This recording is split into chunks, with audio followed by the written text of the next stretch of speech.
गणित क्लास में आप लोगों का स्वागत है। आइए 2022 में पूछा जाने वाला 2 नंबर का ये क्वेश्चन है प्रायिकता का। ठीक है, ये क्वेश्चन कैसे सॉल्व होगा पूरा स्टेप बाय स्टेप हम लोग देखते हैं और बहुत ही इजी तरीके से हम आपको समझाने वाले हैं। ठीक है, तो काम शुरू कर देते हैं। सबसे पहले क्वेश्चन को पढ़ते हैं। शिक्षण कार्य जो है टीचिंग हो रही है, शिक्षण कार्य समयावधि में हड़ताल होने स्ट्राइक होने की जो प्रोबेबिलिटी है कितनी है 0.65 दिया है।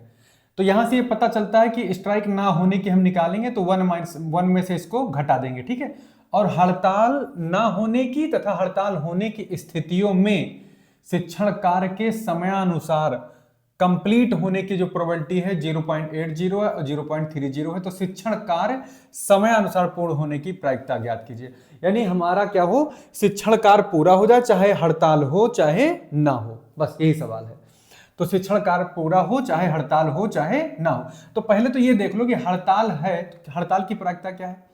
ऐसे लिख सकते हैं हम लोग हड़ताल होने की प्रायिकता। ठीक है, हड़ताल होने की प्रायिकता, हड़ताल होने की प्रायिकता क्या दिया है देखो जरा।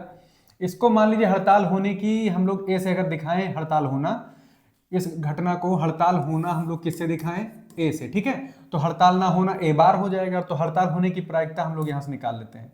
हड़ताल होने की प्रायिकता पी ऑफ ए निकालना नहीं दिया है, ये देखिए 0.65। ठीक है, तो यहां से एक बात और लिख सकते हैं हम लोग कि मान लीजिए हड़ताल नहीं हो रही है, हड़ताल ना होने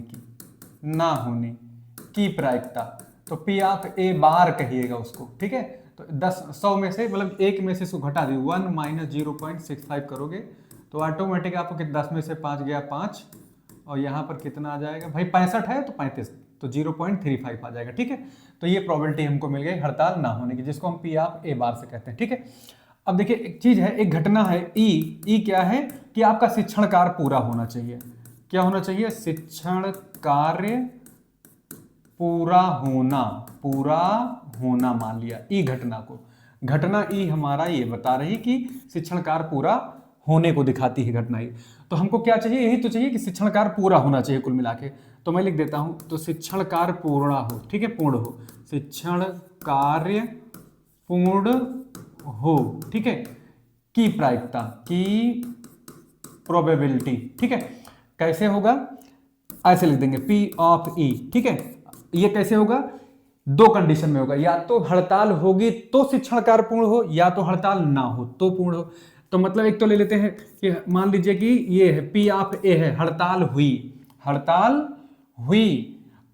तो हड़ताल जब हो रही है, हड़ताल जब हमारी हो रही है, हड़ताल हो रही, देखिए हड़ताल हुई हमको ये बात पता है, तो आपका शिक्षण कार्य पूर्ण हो, यानी कि ऊपर ए लिख दीजिए यहां पर। ठीक, शिक्षण कार्य पूर्ण हो, लेकिन किस बेस पर हो कि हड़ताल हुई थी। ठीक, या ऐसा भी हो सकता है भाई कि हड़ताल हुई ही ना हो तब भी शिक्षण कार्य की बात की जाए। तो वो कैसे लिखोगे, देखिए यहां पर हड़ताल अब की बार नहीं हो रही है, हड़ताल नहीं हो रही है तो भी शिक्षण कार्य हमारा पूर्ण हो रहा है। यानी ई को हमने शिक्षण कार्य मानना है, पूर्ण होना, और किस आधार पे माना है कि अब की बार हड़ताल नहीं हुई है। ठीक है, तो या तो हमारा ये घटित हो जाए तो हमारा शिक्षण कार्य पूर्ण हो जाएगा, या तो हड़ताल ना होने की दशा में हमारा हड़ताल ना हो तो शिक्षण कार्य पूर्ण हो, हड़ताल हो तो शिक्षण कार्य पूर्ण हो। तो कुल मिला के ये दोनों घटनाएं परस्पर अपवर्जी हैं। कोई भी एक घटना अगर घटित हो जाएगी तो मान लिया जाएगा कि शिक्षण कार्य हमारा हो गया है। ठीक है, तो इन दोनों घटनाओं को, इसीलिए परस्पर अपवर्जी दोनों घटनाओं को हम लोग क्या करते हैं, जोड़ लेते हैं। या तो ये हो जाए कि शिक्षण कार्य यहां पे हड़ताल हो लेकिन शिक्षण कार्य, हड़ताल होने की दशा में चाहे शिक्षण कार्य हो जाए चाहे हड़ताल ना होने की दशा में शिक्षण कार्य हो जाए। तो यहां पे मैं लिख देता हूं इस बात को, हड़ताल, ठीक है ना, आपके समझ के लिए, हड़ताल होने की दशा में शिक्षण कार्य हो, शिक्षण कार्य पूर्ण हो, ओके, या हड़ताल ना होने की दशा में, चाहे हो तो पूर्ण हो शिक्षण कार्य चाहे ना हो, हड़ताल ना होने की दशा में शिक्षण कार्य पूर्ण हो। ठीक है, तो ये दोनों घटनाएं परस्पर अपवर्जी क्यों हैं, क्योंकि अगर कोई भी चाहे हड़ताल होती है तो काम हमारा पूरा हो जाता है, चाहे ये हो जाए चाहे हड़ताल ना हो तो कार्य पूरा हो जाए, ठीक है।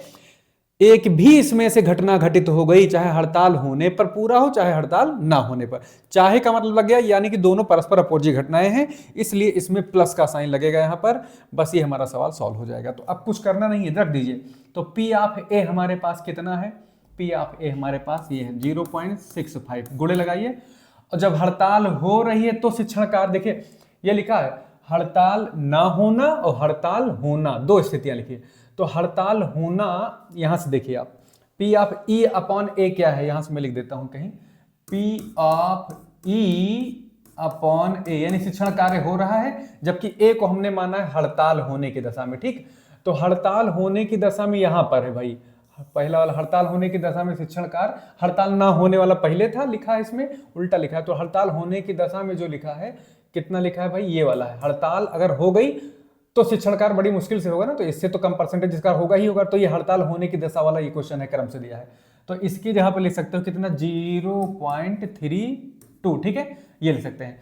और जो हड़ताल आपका मान लीजिए नहीं हुआ तो शिक्षण कार्य हुआ, तो इस कंडीशन में भाई हड़ताल नहीं हुई तो शिक्षण कार्य होने की संभावनाएं ज्यादा हो जाएंगी। तो क्या हो जाएगा, 0 पॉइंट कितना हो जाएगा भाई, 0.80, ये दिया हुआ है, ठीक है यहां से। तो अब वैल्यू पुट कर देना, कुछ करना नहीं है। तो यहां पर ये हड़ताल है तो शिक्षण कार्य हो रहा है भाई, बड़ी मुश्किल से हो रहा है, 3/2 ही प्रोबेबिलिटी है। या फिर ऐसा हो गया कि अब की बार P ऑफ ए नॉट का मतलब यहाँ पे हड़ताल नहीं हुई, यानी कि 0.35, हड़ताल नहीं हुई और शिक्षण कार्य हो गया भाई 0.8।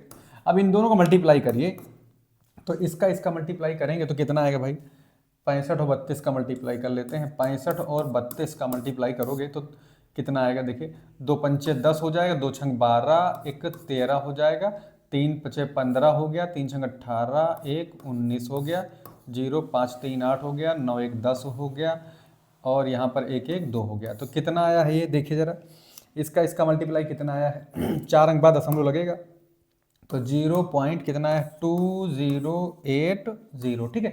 प्लस इसका मल्टीप्लाई करिए, देखिए 0 बढ़ा लीजिए यहाँ पर, 8 से गुणा, 8 पंचे 40 हो जाएगा, 8 3 24 और 4 28 हो जाएगा, ठीक है। 28 दशमलव यहाँ लगा दीजिए। तो अब जरा इनको जोड़िए जब, तो कितना आएगा, इकाई में इकाई जोड़ लीजिए, 0 हो गया, दहाई में दहाई जोड़ोगे तो यहाँ तो आ जाएगा 8, सैकड़ा यहाँ पर 8 है, यहाँ 0 है तो 8 हो जाएगा, और 2 2 कितना हो गया हमारा, 4 हो गया, ठीक है। तो दशमलव कहाँ लगेगा, आप तो जान ही रहे, 4 अंक बाद लग जाएगा, 4 अंक बाद लग जाएगा, तो क्या आ जाएगा, बराबर 0.4, ये हो जाएगा। कुल मिला के शिक्षण कार्य होने की प्रोबेबिलिटी कितनी आई, इतनी आई, ठीक है। इस तरह से इस क्वेश्चन को हम लोग सॉल्व कर लेंगे।